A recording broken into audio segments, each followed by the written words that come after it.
चलिए डिस्कस करते हैं फंडामेंटल के कुछ बेसिक्स क्वेश्चंस जो कि वन लाइनर्स के पॉइंट ऑफ व्यू से बहुत इंपॉर्टेंट है। पहला क्वेश्चन उसमें बनता है 1 आउंस बच्चे कितने ml के इक्वल टू होता है? आप बताएंगे 30 ml।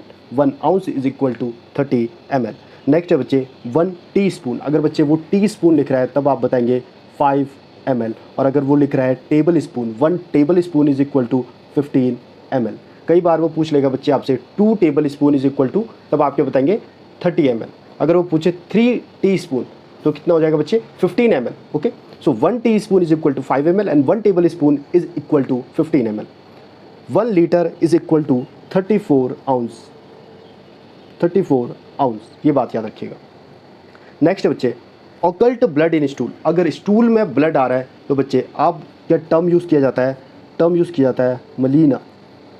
मलीना टर्म यूज़ किया जाता है अगर आप स्टूल में ब्लड नोटिस करेंगे। अगर ब्लड स्पूटम में आ रहा हो तो उस टर्म को कहते हैं बच्चे हिमोप्टाइसिस। हिमोप्टाइसिस। और अगर बच्चे ब्लड आ रहा हो वॉमिटिंग में तब हम कहते हैं बच्चे टर्मिनोलॉजी यूज़ करते हैं हिमैटमेसिस। हिमैटमेसिस। तो तीनों का डिफरेंस याद रखिएगा बच्चे, अगर ब्लड स्पूटम में आए तो हिमोप्टाइसिस, जबकि ब्लड अगर वॉमिटिंग में आए तो हिमैटमेसिस, और अगर स्टूल में आए तो मलीना। बच्चे याद रखिएगा अगर ब्लड स्टूल में आए तो उसके लिए एक टेस्ट करते हैं इसको देखने के लिए, जिसे कहते हैं गुएक टेस्ट। कई बार पूछ लिया जाता है गुएक टेस्ट किस लिए किया जाता है? ब्लड में स्टूल को देखने के लिए। और याद रखना स्टूल में ब्लड कब आएगा? मोस्ट कॉमनली ये देखा जाता है कोलोरेक्टल कैंसर में। नेक्स्ट है plaster of Paris. Plaster of Paris बच्चे, प्लास्टर ऑफ पेरिस किससे बना होता है? आप बताएंगे calcium sulphate. Calcium sulphate. Next है गैस्ट्रिक गवाज और गैस्ट्रिक लवाज। दो टर्म है बच्चे, एक है गैस्ट्रिक गवाज और एक है गैस्ट्रिक लवाज। गैस्ट्रिक गवाज मतलब होता है बच्चे देना, यानी कि एक ट्यूब प्लेस की जाएगी स्टमक में और उससे पेशेंट को दिया जाएगा, चाहे वो फ्लूइड हो चाहे वो फूड हो, कुछ भी हो पेशेंट को दिया जाएगा। लेकिन गैस्ट्रिक लवाज क्या होता है बच्चे?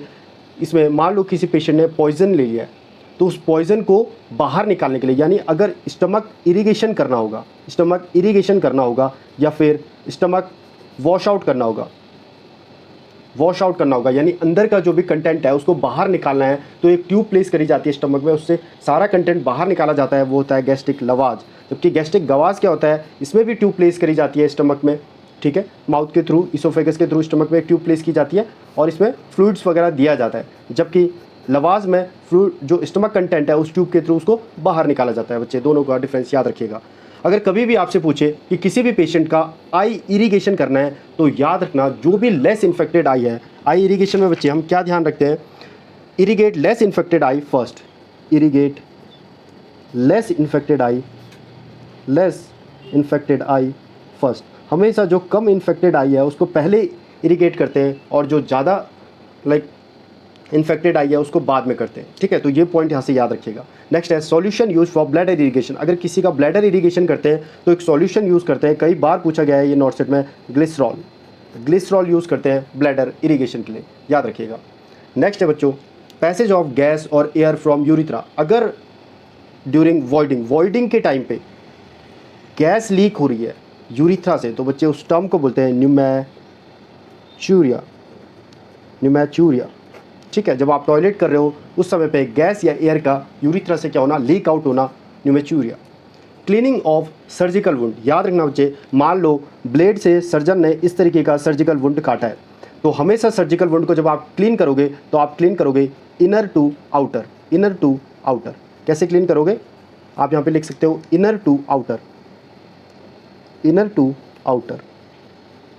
जबकि अगर वो पूछे क्लीनिंग ऑफ बेड सोर को कैसे क्लीन करते हो? याद रखना बच्चों, बेड सोर अगर इस तरीके से बना हुआ है तो उसको हमेशा बाहर से अंदर की तरफ क्लीन किया जाता है, यानी हम बोल सकते हैं आउटर टू इनर, बाहर से अंदर की तरफ, आउटर टू इनर। जबकि सर्जिकल वुंड को क्लीन किया जाता है इनर टू आउटर, अंदर से बाहर की तरफ।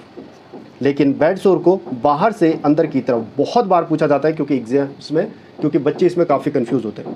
नेक्स्ट है अनीमा की हाइट कितनी होती है? आपको याद रखनी है 45 सेंटीमीटर या फिर 18 इंचेस। 45 सेंटीमीटर या फिर 18 इंचेस।